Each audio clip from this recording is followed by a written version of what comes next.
Hi అండి, welcome back to my channel Sreeju vlogs. ఈరోజు మన వీడియోలో సంవత్సరానికి సరిపడా కారం ఎలా ఆడించుకుంటాము, దాన్ని ఎలా స్టోర్ చేసుకుంటాము, ఆ కారంలో ఏ ఇంగ్రీడియంట్స్ అనేవి వేస్తాము, ఎలా ఆడించాలి, ప్రాసెస్ మొత్తం మీకు వీడియోలో చెప్తాను.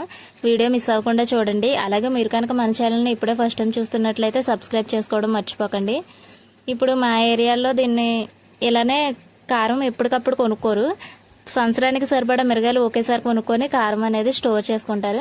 ఇప్పుడు మా నాన్న మిరగాయలు ఆల్రెడీ ఒక 5 days ముందు కొనుక్కున్నాము, ఆరబెట్టుకోవాలి. అది బాగా కాయ అనేది బాగా ఆరిపోవాలి, పచ్చదనం ఏమీ ఉండకూడదు. అలా ఆరబెట్టుకున్న తర్వాత ఇప్పుడు మా నాన్న కారంలోకి కావాల్సిన సరుకులన్నీ తీసుకొచ్చాడు.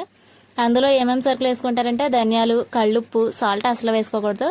ధనియాలు, కళ్ళుప్పు, కరివేపాకు, జీలకర్ర, పసుపు ఇవి మాత్రం కావాలి. పసుపు, ఎల్లుల్లిపాయలు కూడా కావాలి. పసుపు, ఎల్లుల్లిపాయలు ఎప్పుడంటే కారం ఆడించేసి స్టోర్ చేసుకోవడానికి జల్లించుకుంటాం కదా, అప్పుడు కావాలి.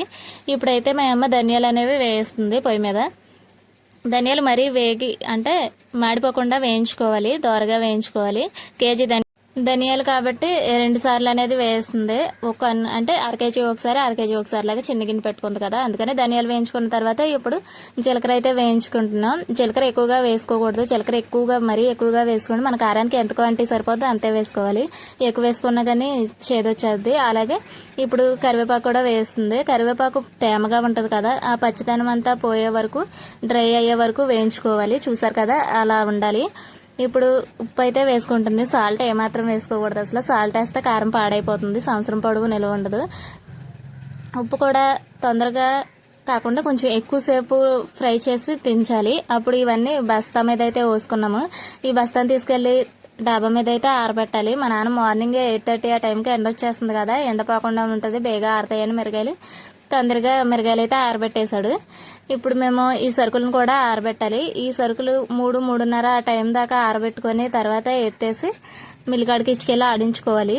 ఈవినింగ్ మిల్లికాడికి ఇచ్చుకెళ్ళాము, ఆడించాము. కానీ అది ఎలా ఆడించామో ఎలా తీసుకెళ్ళాము అనేది నేను వీడియో తీయలేదు. ఎందుకంటే ఈవినింగ్ గాలి దుమ్ము వచ్చేసి వర్షం పడి హడావుడి అయిపోయింది. ఇంకా హడావుడిలో వీడియో తీయడం మర్చిపోయాను నేను.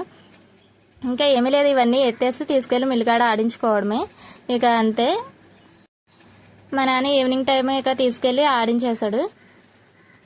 ఈ వీడియో కారం ఆడించే వరకే తీసాను. దాన్ని ఎలా కలపాలి, ఎలా జల్లించాలి, ఎలా స్టోర్ చేసుకోవాలి అనేది నేను నెక్స్ట్ వీడియోలో పోస్ట్ చేస్తాను.